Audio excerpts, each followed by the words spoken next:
السلام عليكم. السلام عليكم. يؤسفني باش نقول لكم فما جريمة قتل صارت توا قدامنا. هذه جريمة قتل توا صارت.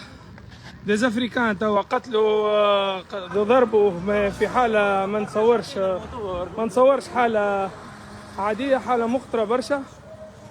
هذاك اللي تشوفوا فيه راهو الدم ما نجمش كما نقتله كنتم تشوفوا قدامكم مرة أخرى موضوع متاع أفارقة جنوب الصحراء. ألف مرة حكينا فيه الموضوع هذا، ناس حكيت، باجات على الفيسبوك، حملات صارت، إعلاميين تكلموا، صناع محتوى حكاوا، والناس الكل حكيت، لكن لا حياة لمن تداني. الموضوع هذا ما هوش باش يتسكر وباش يقعد ديما هكاكا ونبقاو احنا نعانيو. قديه من مرة الناس تتكلم وتحكي والشعب الكل يطالب بالترحيل، الناس الكل قالوا لكم يا ودي رحلوا علينا. مرة أخرى هاكم تشوفوا خويا الضحية مواطن تونسي. جريمة قتل أخرى صارت البارح في صفاقس طريق المهدية كيلومتر 10.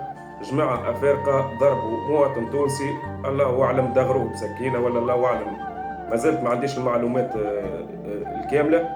أما للأسف المواطن هذاك تشوف فيه قدامكم توفى بعد ما قعد مطيش هكاكا، ما خطط الحماية وما خطوا الأمن إلا ما سيبوه والراجل توفى. الله يرحمه وإن شاء الله ربي يصبر عائلته.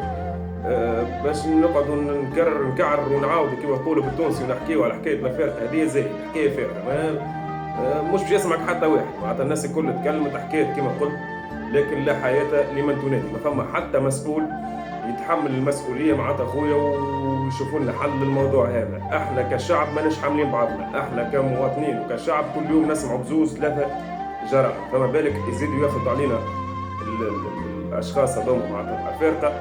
انا فما شكون قال لي مكرم مش فيك ما تحكيش عليه الموضوع هذا. انا فما مرة اعطيت رايي فقط معناتها في فيديو ضربت سينيال بالوقت، ضربت بام بالوقت معناتها. فما ناس تدعم فيهم، فما ناس معاهم. انا وصلتني معلومة اللي فما حتى بنات توانسة قاعدين يعرفوا بهم، فهمتني؟ قداش يعطوا فيهم، شكون اللي وراهم، العلم عند الله معناتها، ربي وحده سبحانه يعلم، فهمتني؟ ان شاء الله يا خويا زايد مش نعاود معناتها نقول رحل وكذا، تحكي فيها حكينا انا واحد من الناس باجات فيسبوك كل نخدم فيها على الموضوع هذا، فهمتني؟ حكيت وما سمعنا حتى حد، مش باش يسمعنا حتى واحد.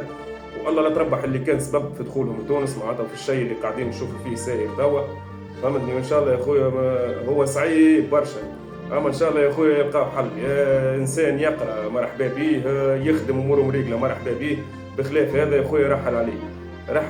احنا كشعب ماناش طايقين بعضنا، احنا تشوفوا الجرائم كل يوم نسمعوا بجريمه واثنين، فهمتني؟ يزيدوا يكملوا ياخذوا علينا هما، يكملوا على مرمتنا كما نقولوا بالتونسي.